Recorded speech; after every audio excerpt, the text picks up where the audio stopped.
Olá, tudo bem? Eu me chamo Pedro Cristo, eu sou psicólogo formado pela Isamais, já tem mais ou menos uns 3 anos. Eu também sou especialista em terapia cognitivo-comportamental. É, e atualmente também estou no processo de finalização do mestrado pela UFPA no programa de Neurociências e Comportamento. Atualmente eu tenho trabalhado na clínica e também num projeto social em Ananindeua. Na clínica, eu tenho usado muitos recursos da TCC, terapia cognitivo-comportamental, e também de algumas terapias da terceira geração. Mas só que agora a gente tem a novidade das terapias de quarta geração. E a gente vai hoje entender como é que se deu esse processo de avanço das gerações, entender as características principais de cada uma. E no final, eu gostaria também de fazer uma proposta para vocês de condução da clínica. Eu espero que isso agregue a clínica de vocês. E antes de encerrar, eu gostaria de dar uma tarefa para vocês tentarem praticar na casa de vocês, que é um estudo de caso, tá bom? Então vamos lá, vamos começar aqui nossa apresentação, né? A primeira pergunta que a gente tem que fazer é o seguinte: o que é a terceira geração de terapias comportamentais? O que é isso? Então, acho que um resumo bem interessante de dizer o que é seria o que está no primeiro tópico do slide, que é o seguinte: as terapias de terceira gerações comportamentais, elas são, na verdade, a história do desenvolvimento das terapias comportamentais. E essa história, ela divide esse desenvolvimento em 3 etapas, tudo bem? Então, tem a primeira etapa, que é a etapa da primeira geração, a segunda etapa, que é a segunda geração, a terceira etapa, que é a terceira geração. E cada geração, ela tem a sua própria característica, tudo bem? Mas por que surgiu essa necessidade de escrever sobre essas 3 gerações? Existe um autor, é o autor da terapia comportamental, terapia de aceitação e compromisso. Esse autor, quando ele estava escrevendo sobre essa terapia dele, ele percebeu que a terapia dele era um pouco diferente das terapias que estavam em alta naquele momento, num contexto internacional. Então ele fez um breve resumo do desenvolvimento das terapias comportamentais e ele disse: olha, nós temos algo novo aqui, nós temos algo interessante. Talvez seja interessante você prestar atenção nessa nova terapia. Então ele fez um apanhado histórico, ali resumiu as principais características do desenvolvimento das terapias comportamentais e disse que a terapia dele estava basicamente ajudando, auxiliando a criar um novo tipo de se fazer terapia comportamental. Tudo bem? Então, as terapias de terceira geração, a terapia de segunda e primeira geração, elas não foram basicamente um desenvolvimento do tipo, vamos desenvolver a primeira geração, aí tá, agora a gente vai desenvolver a segunda geração e agora a terceira geração. Isso foi uma coisa que foi acontecendo, o desenvolvimento histórico ele foi ocorrendo, novas terapias foram ocorrendo, e depois de muito tempo, esse autor ele fez nesse trabalho dele um resumo. O objetivo principal do trabalho dele não era falar sobre as 3 gerações de terapias comportamentais. Então foi um resumo um pouco simplificado, não pegou todas as nuances, todos os detalhes, e foi mais num contexto histórico, ele não considerou o contexto brasileiro. Então, o que é a terceira geração de terapia comportamental? Ele é um resumo histórico, tá bom? Mas, dentro desse resumo histórico que esse autor fez, ele quis dizer alguma coisa. Então, eu vou apresentar para vocês o que ele quis dizer com essa divisão. Tudo bem? Tá ok. O que ele trouxe para a gente? Ele trouxe a oportunidade de a gente visualizar as terapias comportamentais a partir de um desenvolvimento que envolvia algumas gerações, algumas etapas. Ele desenvolveu da seguinte forma: a primeira geração das terapias comportamentais, ela tinha um objetivo principal, que era modificar o comportamento problema. Como é que eles faziam isso? Eles olhavam o comportamento, olhavam as variáveis que poderiam estar influenciando aquele comportamento. E essas variáveis e os comportamentos eles tinham que ser observáveis para que o clínico pudesse aferir, observar e também observar a mudança após a intervenção. Então, essa terapia de primeira geração, ela tinha mais esse foco no ambiente e comportamento. E uma das técnicas principais que eles usavam era o condicionamento reflexo. O que é o condicionamento reflexo? É aquele condicionamento, né, que Pavlov pôde observar no cão que salivava, que você observa que um estímulo neutro incondicionado ele pode ser condicionado, né, com um estímulo que elicia determinada resposta. E aí aquele estímulo que era neutro ele passa a eliciar uma determinada resposta. Então, a partir desse princípio, a primeira geração das terapias comportamentais ela se baseou, né? Ela fazia as intervenções, utilizando, por exemplo, a dessensibilização sistemática e também técnicas de exposição, né? Condicionamentos também eram utilizados. Então, essas técnicas elas meio que ajudavam a criar aquele contexto clínico naquela época. E eram muito voltados para a ansiedade. Até hoje a gente tem resquícios dessa primeira geração, né, para trabalhar a ansiedade em alguns clientes, né? Fazer exposição do cliente. Antigamente tinha ainda, uma técnica que era uma exposição direta logo ao ambiente, ao que era temido, né, o que gerava ansiedade. E hoje em dia existem técnicas que vão fazer isso de forma gradual, etc. Mas até hoje a gente ainda utiliza esses princípios, tá bom? Mas na primeira geração, essas características marcaram a clínica, as terapias comportamentais. O condicionamento operante de Skinner ele já existia nessa época, ele já estava começando a ser desenvolvido, mas ele estava muito mais em outros contextos e não no contexto clínico, no contexto de terapia assim mais formal, né? Então ele estava em instituições, ele estava analisando comportamentos, observando comportamentos no próprio campo, na própria situação em que o indivíduo se encontrava, em instituições,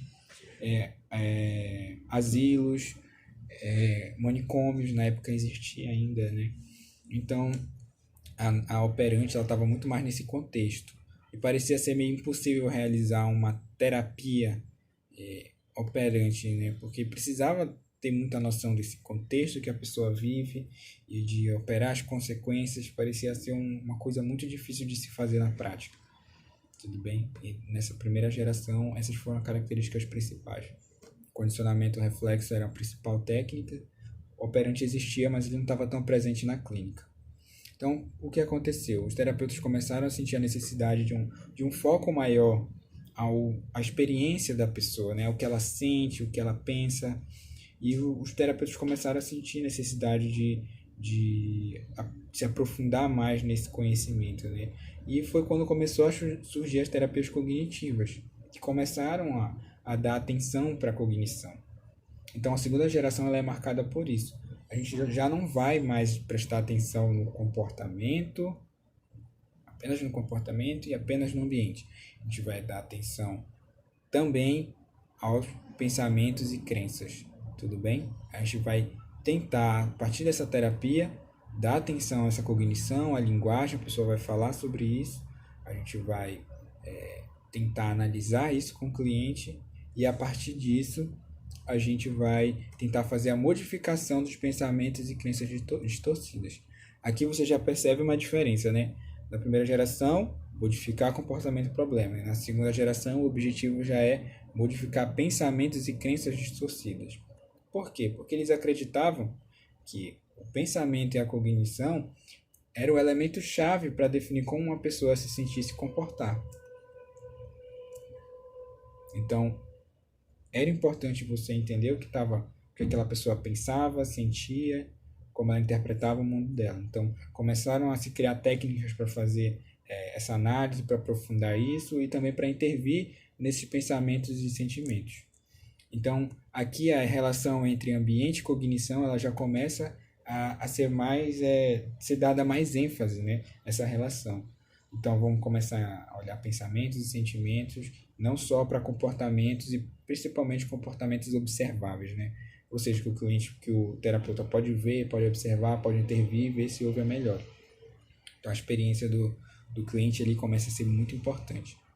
Uma das estratégias de intervenções, já está aqui já na segunda coluna, né? Segunda coluna seria a segunda linha. Então a gente já está na reestruturação cognitiva, que era uma estratégia de intervenção, né? Vai trabalhar a cognição, você já não vai mais manipular variáveis, você vai manipular talvez pensamentos, sentimentos, você vai aumentar a forma como aquela pessoa pode interpretar, aumentar a capacidade dela de interpretar, ter mais habilidades para interpretar, dar sentido, e até mesmo ela própria modificar a sua própria cognição. Se ela tem um pensamento inadequado, ela pode ela mesma criar mecanismos para ela mesma questionar aquele pensamento. Então daí vem a técnica, né? Questionamento socrático e também fazer análise de evidências, que a análise de evidências é você pedir para que a pessoa relate para você quais são as evidências que podem confirmar aquele pensamento dela. E depois você pede para ela dizer para você quais são as evidências que podem confirmar aquele pensamento dela, né? Que pode ser dizer que aquele pensamento é verdade de forma contrária, ou seja, deixa eu refazer a minha fala para ficar mais claro. Primeiro você faz uma análise de evidências a favor daquele pensamento e uma análise de evidências que são contrárias àquele pensamento. Tudo bem? Então, essas são uma das duas técnicas principais e interessantes para a gente entender a diferença. Enquanto que na primeira geração, você poderia expor a pessoa diretamente àquilo que era ameaçador, que era temido, enquanto na segunda geração você já vai através de técnicas cognitivas e avaliando e tentando mudar a resposta daquela pessoa, a forma dela interpretar aquele determinado contexto. E isso pode sim reduzir a ansiedade, pode fazer com que ela possa ter comportamentos mais adequados. Tudo bem? Mas o que aconteceu? Na terceira geração, os terapeutas começaram talvez a ter necessidade de ter uma base de explicação um pouco mais sólida e começaram a perceber a importância do contexto para explicar algumas demandas. Então, só a cognição não estava mais dando conta de responder a algumas demandas, a explicar alguns comportamentos e por que aqueles comportamentos se sustentavam, ou porque até mesmo eles começaram, né? E a terapia cognitiva estava começando a ser colocada em xeque a sua evidência de os mecanismos cognitivos fazerem a mudança, né? Mudança do caso do quadro da pessoa. Por exemplo, nos protocolos de terapia cognitiva, você tem elementos da terapia comportamental, como esses de exposição, né? Que está colocado ali nas estratégias de intervenção da primeira geração. Então, você tem elementos de exposição na terapia cognitiva comportamental também. Então, eles começaram a duvidar que talvez o protocolo da TCC fosse bom, mas que ele estivesse, na verdade, camuflando o real processo de modificação. Talvez o real processo de modificação não estivesse na reestruturação cognitiva, mas sim em entrar em contato com situações aversivas, em planejar a própria terapia, criar contingências para que a terapia funcionasse. Tanto é que eles criticaram uma técnica especial, que é a parada de pensamento, em que é feita uma técnica para que você, quando você estiver pensando muito em relação a alguma coisa e você não quer mais pensar, você acha que aquilo pode estar te atrapalhando, você cria estratégias para parar de pensar naquilo. Né? Pode ser palavras de ordem do tipo pare de pensar nisso, desviar a atenção para pensar em outra coisa. E começaram a perceber que isso trazia um efeito rebote, né? A pessoa poderia até parar de pensar naquele momento, mas depois de um tempo aquilo ficava mais intenso e mais frequente. Então, opa, tem alguma coisa diferente, tem alguma coisa errada aí acontecendo. Possivelmente esse viés cognitivo ele pode estar não sendo muito bom a longo prazo para alguns pacientes. E a terceira geração foi lá atrás de saber, talvez, o que estava acontecendo no contexto da pessoa, elementos da sua história e situacional que poderiam estar influenciando nessa forma dela, talvez, de ver as situações e estar adoecendo. Então, ela vai trabalhar com habilidades, ela vai trabalhar com uma forma de você lidar diferente com a sua experiência. Você já não vai querer mais modificar o comportamento. Você vai querer repertórios mais amplos e você vai ter uma visão mais flexível dos seus próprios sentimentos e comportamentos. Então, ao invés de você dizer, não, você tem esse pensamento distorcido, cognital, você vai olhar para os pensamentos, vai, vai entender que eles são reais, mas você vai treinar a pessoa para que ela observe aquele pensamento e sentimento com o mesmo peso que ela observa uma situação concreta da vida dela. Aquilo é, sim, uma coisa relevante, mas ele não pode significar, ele não pode ser um resultado de toda a sua experiência, um resultado talvez das suas habilidades. Ele é apenas mais uma evidência. Então, você vai dar o mesmo peso que você dá para sentimento, pensamento, comportamento, todos vão ficar com o mesmo peso. Nenhum vai se sobressair sobre o outro, nem o comportamento e nem o pensamento, tudo bem? Então a gente vai, o objetivo da terceira geração já não é mais modificar o pensamento, é simplesmente ensinar o cliente a perceber a sua experiência de uma forma diferente. Isso pode fazer total diferença. Então eles vão voltar a dar atenção para a relação ambiente e comportamento, mas também o comportamento para eles agora não vai ser mais só aquele comportamento observável, né, que são públicos, vai ser também um comportamento privado, né, vão ser sentimentos, pensamentos, tudo bem? Então essas são algumas características que diferenciam as três gerações, né? E as estratégias de intervenção da terceira geração elas são diferentes. Elas querem fazer uma mudança contextual na forma como a pessoa vive a vida dela, na forma como a pessoa lida com seus sentimentos e pensamentos. Então é algo um pouco mais profundo, né? Não se resume em remover as coisas da vida da pessoa, mas simplesmente de aprender a lidar, criar novas habilidades. E aí a gente pode sim ensinar a pessoa Na verdade, essa primeira técnica que eu coloquei aqui, uma estratégia de intervenção, é o reforço diferencial.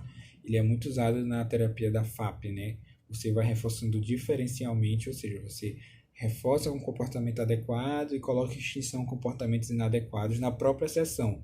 Então, você não vai orientar para que a pessoa manipule determinadas variáveis na casa dela. Você vai orientar ela, talvez do problema dela, tentar entender o problema dela e na própria sessão você vai trabalhando aquilo e de forma transparente. Você não precisa esconder que você está fazendo isso, tá bom? E você pode usar a própria relação para trabalhar isso.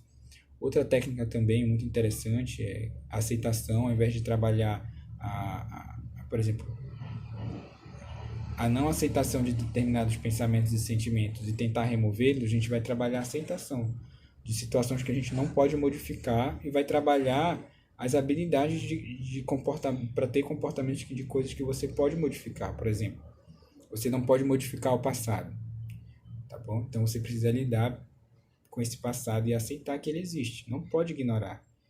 Com isso você consegue aprender mais com o seu passado e hoje você pode ter comportamentos diferentes para modificar aquela realidade atual. Então a aceitação ela vai servir muito para esse processo. Você estar no momento presente e conseguir lidar melhor com seus sentimentos e pensamentos sem rejeitar, sem não querer sentir pensamentos e sentimentos.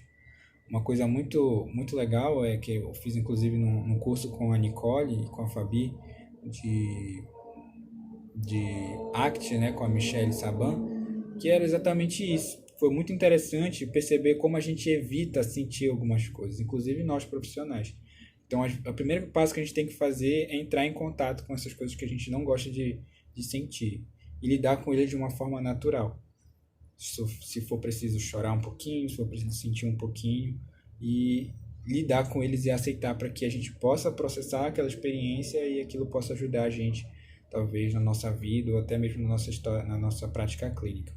Então, não entrar em contato com coisas do mundo real e coisas do mundo interno, privado, pode se causar sofrimento, pode causar problemas. Então, essa é uma técnica muito importante. A validação também como uma técnica importante para você validar, né, sentimentos, encontrar a verdade no que aquela pessoa sente, mesmo que seja contraditório. Então, isso faz, para mim, na minha prática clínica, faz toda a diferença. Mindfulness também é uma técnica que ajuda a pessoa a se concentrar, a viver mais o momento presente e também conseguir lidar com mais aceitação com alguns pensamentos, sentimentos. Então, mindfulness seria uma técnica indispensável para as terapias de terceira geração.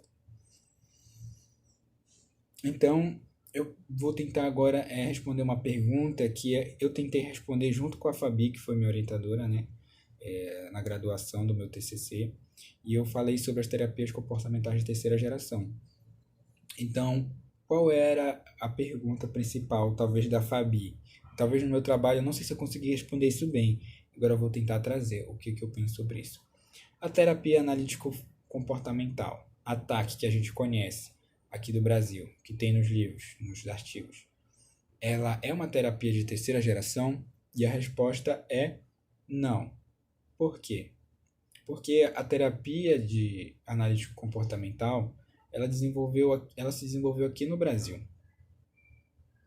Ela tem um desenvolvimento nacional. Apesar dela aproveitar conhecimentos internacionais, ela tem a própria forma dela de funcionar.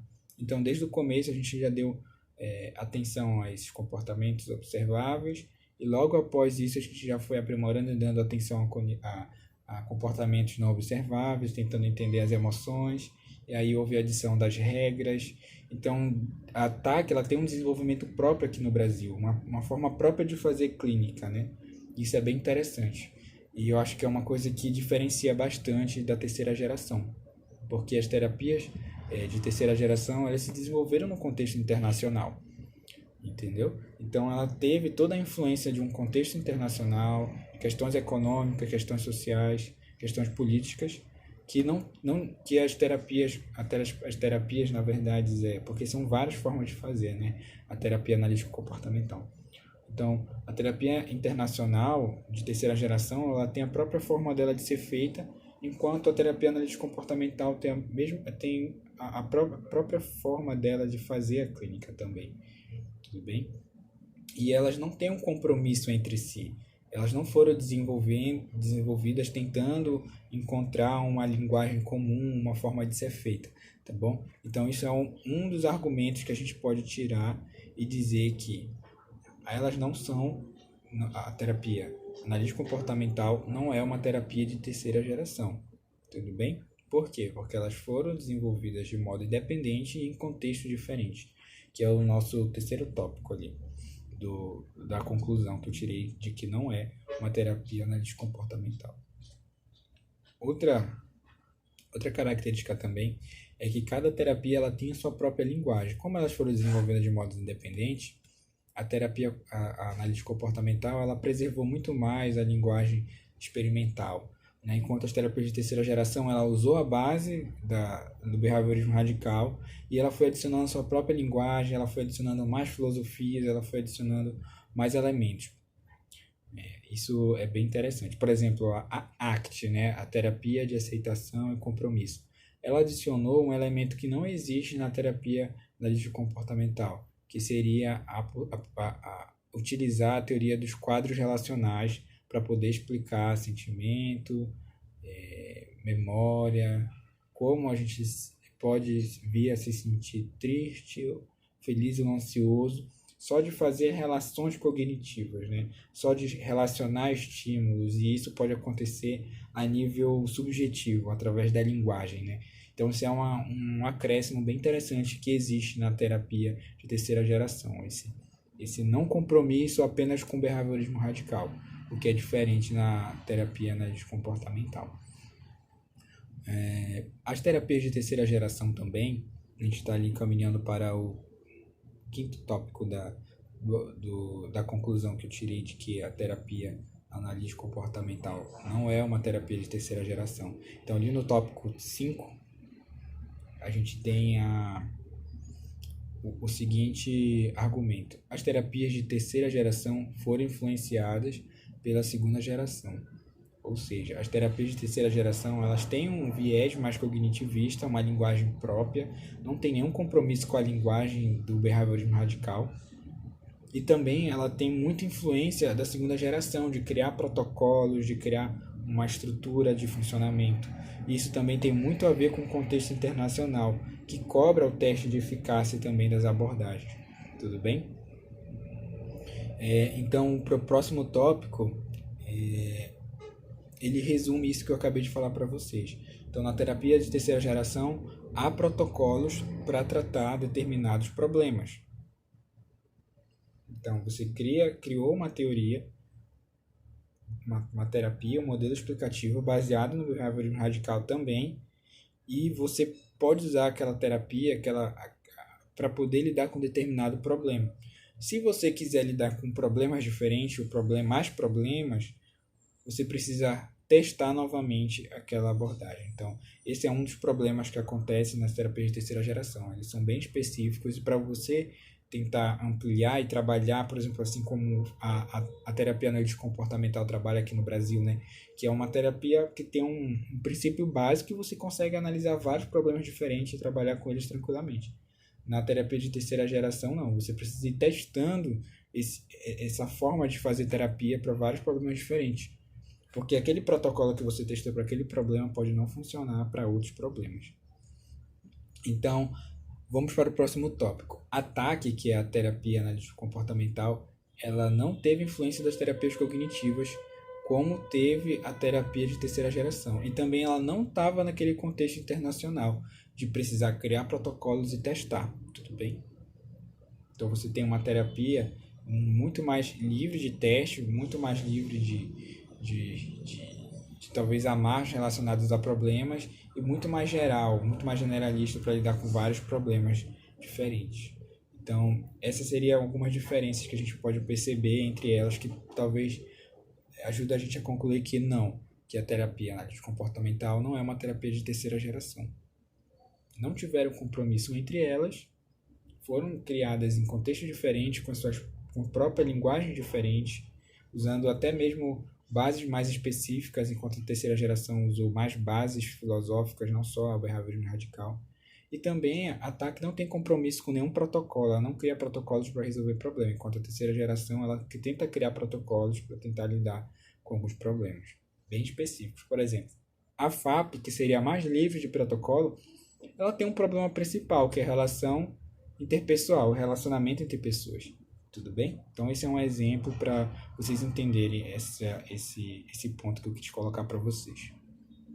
Então, vamos para o próximo tópico. Mas existem similaridades entre a terceira geração e a TAC, ou seja, a terapia analítica comportamental? Sim, existe. Qual é essa relação? Qual é essa similaridade, perdão?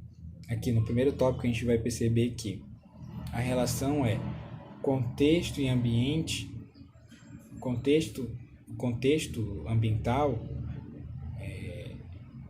quando se relaciona com o comportamento, a gente consegue possivelmente tirar mais conclusões, a gente consegue ter uma análise um pouco mais radical, ou seja, na raiz do problema, do que causou aquilo na história do indivíduo.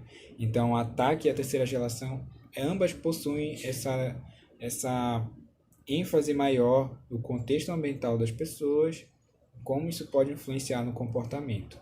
E como também um comportamento pode influenciar no contexto ambiental. Então, essa relação ela é presente nessas dois tipos de fazer terapia. A terapia analítica comportamental e a terapia de terceira geração. Outro ponto também que são similares entre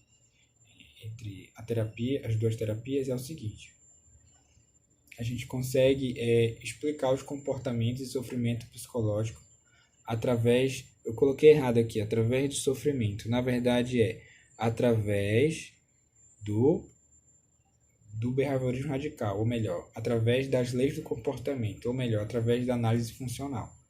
Então a gente consegue fazer essa explicação de alguns comportamentos e problemas através dos conhecimentos básicos, né, das leis da aprendizagem da análise do comportamento. Isso é bem interessante. Então, isso também casa bastante. Eu acho que isso é uma das coisas que mais faz a gente ficar em dúvida se até as terapias de terceira geração são realmente parecidas ou se a TAC faz parte das terapias de terceira geração. Outra coisa também interessante é que as terapias, ambas terapias, elas também dão atenção a eventos encobertos. Tá? É uma característica da terceira geração. E a TAC aqui no Brasil, ela se desenvolveu ao ponto de também conseguir criar muitos conhecimentos, muitas tecnologias baseadas também nos eventos internos, né? Pensamento, sentimento, até sonho a gente pode analisar, né? Pela terapia comportamental que foi desenvolvida aqui no Brasil. Então isso é bem interessante e esses são os pontos que eu acho que criam as similaridades entre ambas, né? Então a conclusão é: a terapia analítica comportamental dificilmente é uma terapia de terceira geração, pois elas tiveram criadas em contextos diferentes, por pessoas diferentes, sem um compromisso entre si, com linguagem própria, tudo bem? Mas ela tem similaridades e proximidade com a terapia de terceira geração, com as terapias, né? Espero que tenha ficado claro para vocês. Mas as terapias de terceira geração ela tem alguns problemas. Quais são? Ela precisa fazer um diagnóstico para poder, por exemplo, indicar a terapia para aquela pessoa.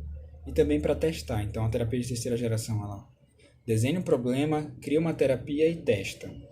Então, isso acabou ficando mais importante você diagnosticar um problema do que fazer a avaliação de caso a caso. As nuances de caso a caso. Você pega um grupo de pessoas e encaixa em apenas um único problema, como se o problema delas fosse bem parecido ou idênticos. Mas na vida real não é isso que acontece. Tudo bem? Então, o que isso acarretou? Isso fez com que as terapias comportamentais de terceira geração elas precisassem se adaptar a um contexto internacional e que você precisa testar as terapias. E isso fez com que ela criasse mais protocolos. Então, as estruturas da terceira geração são todas protocoladas para poder criar esse pacote que é testável e é replicável, né? E eles priorizam muito o diagnóstico para poder você identificar se aquela abordagem ela vai ser eficaz ou não para aquele tipo de problema. Tudo bem? Só que o que acontece? Quando a gente cria um pacote para poder intervir no determinado problema, né? Você acaba não descrevendo muito bem ou testando pelo menos os processos que fazem a mudança naquele cliente ou naquele grupo de pessoas. Então, às vezes você tem um pacote que ele pode acabar funcionando para a maioria das pessoas, mas ele é tão fechadinho, ele já está todo pronto e você não consegue distinguir qual é o ponto-chave daquele processo que talvez faça a diferença na vida daquela pessoa. E o que isso pode causar também? Além de você não saber exatamente qual é o processo de mudança daquele protocolo, você pode acabar pegando aquele protocolo e tentando aplicar em outra pessoa que parece ter o mesmo problema e pode acabar não funcionando. E talvez você não saiba dizer por que não funcionou e não consiga fazer essa adaptação. Então, o que acontece? Esses protocolos eles podem acabar suprimindo essa análise de caso a caso. E o que a gente acaba fazendo lá no terceiro tópico? A gente acaba tentando encaixar o cliente no problema. Então você tem uma terapia que você conhece, você domina, ela resolve determinado problema com determinadas técnicas e quando você olha para um cliente, nossa, parece que ele tem um componente, um elemento que tem a ver com esse problema. Vamos lá trabalhar isso, cliente? Vamos, ele vai acreditar em você, ele quer resolver o problema dele. E você vai lá e encaixa o problema, encaixa o cliente naquele problema, né?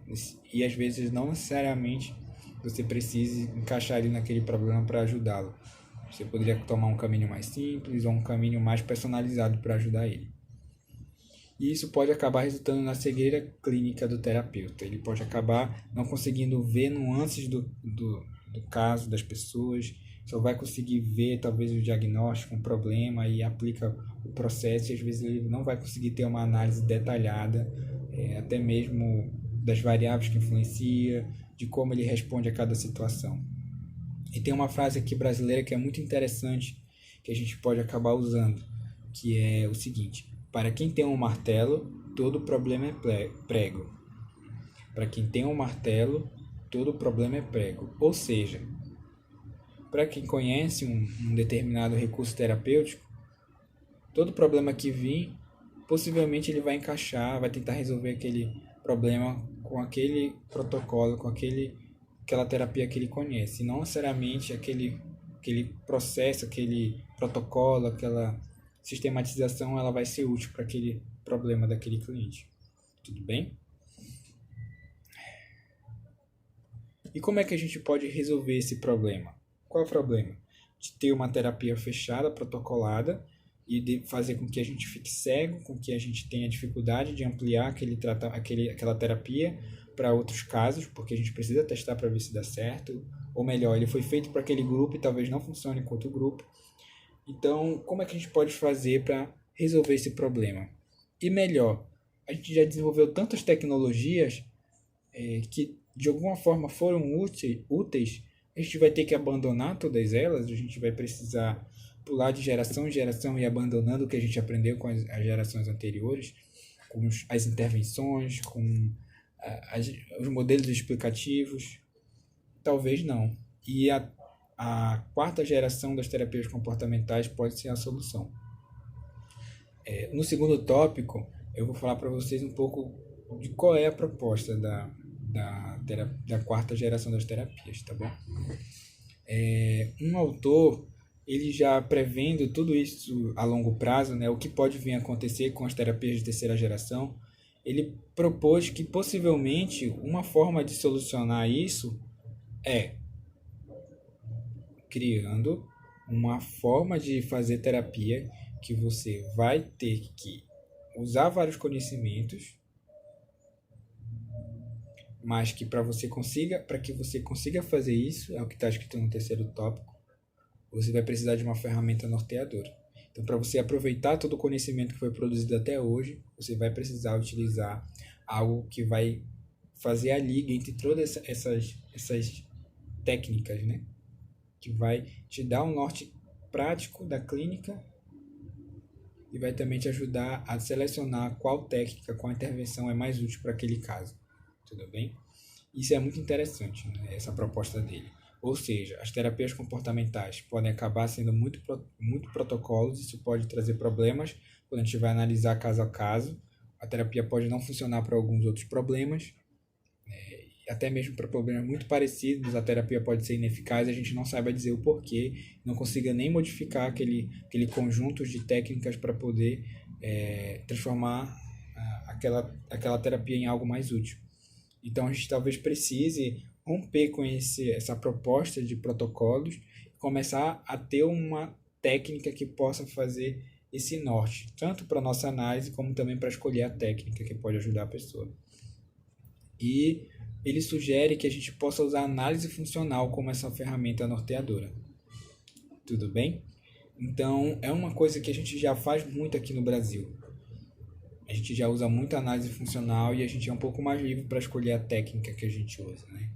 Como a gente vai modificar aquele comportamento, como a gente vai mudar as contingências, como a gente vai intervir diante de uma regra. Então, a gente tem muito mais liberdade, a gente já trabalha um pouco assim.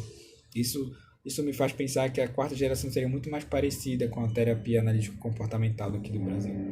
Isso é bem interessante, tá bom? Quais são as vantagens, então, da gente usar uma quarta geração? Seria de conectar todos esses conhecimentos produzidos até agora e ter uma intervenção mais personalizada, de caso a caso, sem apenas olhar o problema, tentar encontrar um problema e encaixar uma terapia para aquele problema. Tudo bem? Então, quais são as etapas da análise funcional? Eu gostaria que vocês pudessem anotar quais são as etapas para que vocês lá na frente possam usar esse esqueminha. Esse esqueminha eu resumi de uns de uns 3 artigos diferentes, de um capítulo de livro e 2 artigos diferentes. Então, eu acho que essas etapas elas são interessantes. Então, tudo que tem de escrever você vai precisar anotar. E tudo que é investigar, você vai precisar fazer perguntas, investigar e tomar um tempo clínico para entender as nuances disso. A primeira etapa seria o quê? Descrever o comportamento problema e sua frequência ou magnitude. Ou seja, você vai... Porque às vezes a gente está atendendo a pessoa e é tanta coisa que a pessoa fala que você não consegue nem identificar o que você vai trabalhar primeiro, por exemplo. Entendeu? Se for o caso. Trabalhar primeiro. Então eu vou trabalhar esse problema. Então a gente vai precisar investigar a fundo exemplos desse problema na vida da pessoa. Então me dê exemplos de quando esse problema aconteceu.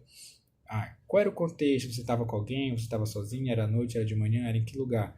E o que acontece depois? O que acontece depois? Então, qual é a consequência disso?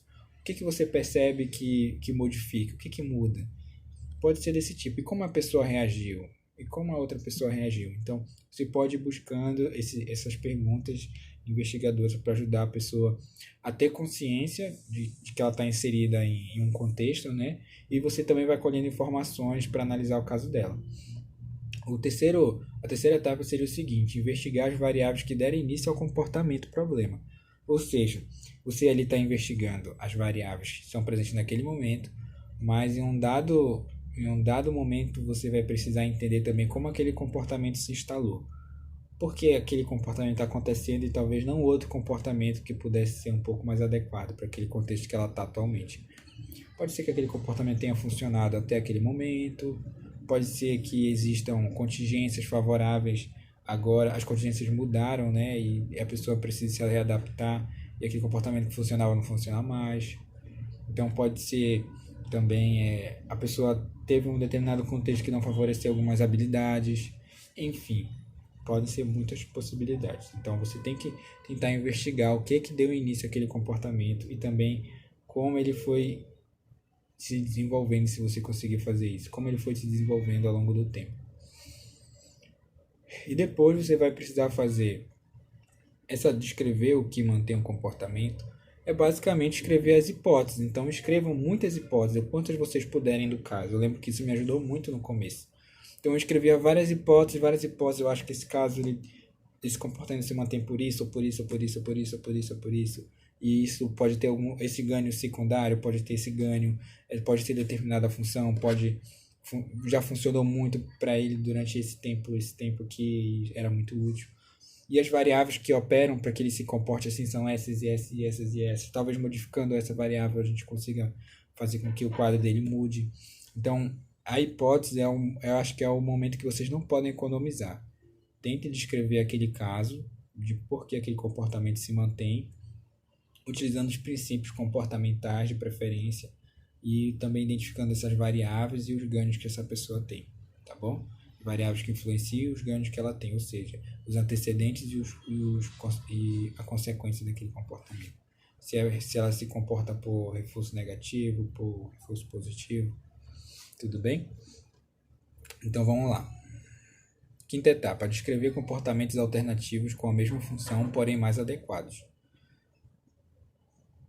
Ou seja, a gente vai tentar pensar se ela tem esses comportamentos problemáticos e tem essas consequências, e talvez esse comportamento se mantenha com essa função, então eu vou pensar e planejar, ou junto com ela, ou no teu planejamento lá da clínica, daquele caso, qual comportamento poderia talvez substituir esse comportamento que está trazendo talvez não só a consequência que pode ser útil para ela, mas também está trazendo uma consequência indesejável. Então, qual comportamento estaria mais adequado para aquelas contingências que ela está vendo naquele momento? Ou melhor, qual comportamento poderia substituir o comportamento problemático, basicamente? Isso serve para duas coisas. Para a gente não retirar um comportamento problemático sem colocar outro no lugar. Então, aquele comportamento possivelmente tem uma função na vida daquela pessoa, tá bom? Então, a gente não pode simplesmente retirar ele sem colocar outro comportamento que possa ter uma função parecida, que consiga conciliar mais as várias contingências que aquela pessoa está inserida, porque nem sempre o nosso comportamento é linear, assim, do tipo, situação, comportamento e consequência. Às vezes são várias situações que favorecem determinado comportamento e aquele comportamento tem várias consequências. Então você tem que estar atento a isso, tá bom?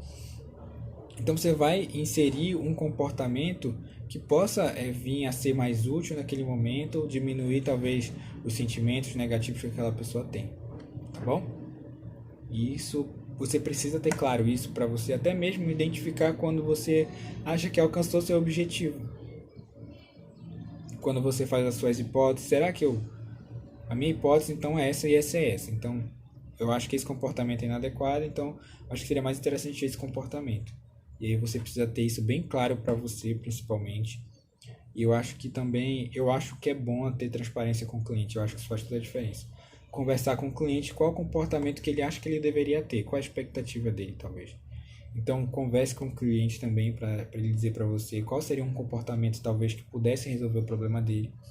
E vocês só vão trabalhar juntos para fazer com que aquele comportamento ele consiga ser instalado ou modificar o comportamento problemático. Bem simples assim. Na terapia analítico-funcional, é importante que você tenha o comportamento de melhora em mente para você ir reforçando ele diferencialmente na sua sessão. Então você percebe que aquela pessoa emitiu na própria sessão um comportamento de melhora, ou seja, um comportamento adequado, e você tem que ter isso em mente, ou seja, descrito no papel e claro na sua cabeça, para que você não perca a oportunidade de reforçar aquele comportamento, tá bom?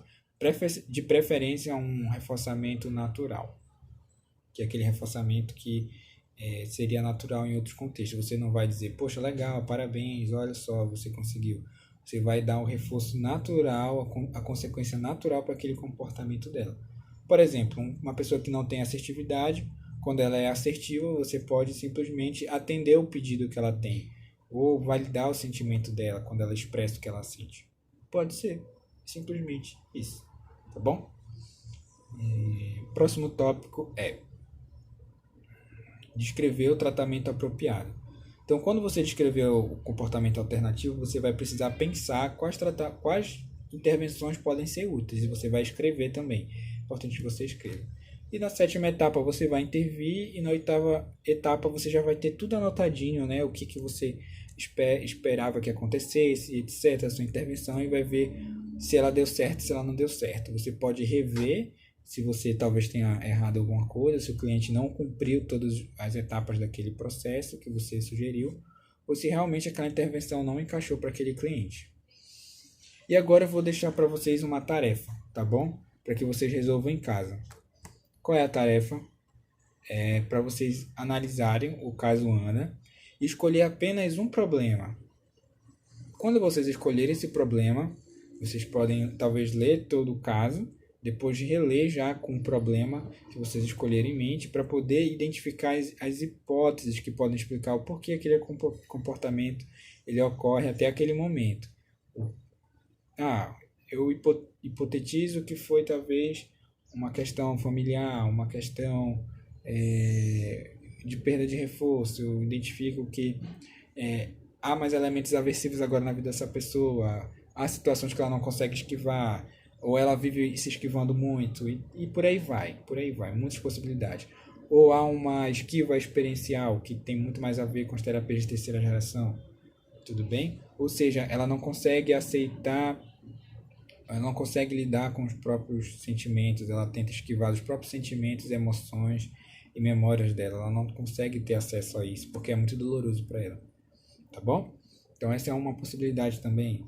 E também eu queria que vocês anotassem quais intervenções vocês, com o conhecimento que vocês têm agora, vocês poderiam dar para ela, para essa pessoa, passar para essa pessoa para poder que esse comportamento, o problema dela mude, tá bom? Então, e mais uma, eu não coloquei aqui, eu acho que seria legal vocês também pensarem, se ela tem um comportamento problema, pode ser que exista um comportamento mais adequado. Então, qual seria o comportamento mais adequado? Se vocês conseguirem pensar nisso, nossa, isso vai ser perfeito, tá bom? Vai ser muito bom. Então, é isso que eu tenho para hoje, tá bom? As terapias, elas têm muitas técnicas, acumularam muitas técnicas, e a gente precisa, às vezes, estudá-las, mas também entender que a gente precisa ter uma estratégia clínica para conseguir lidar com todas elas.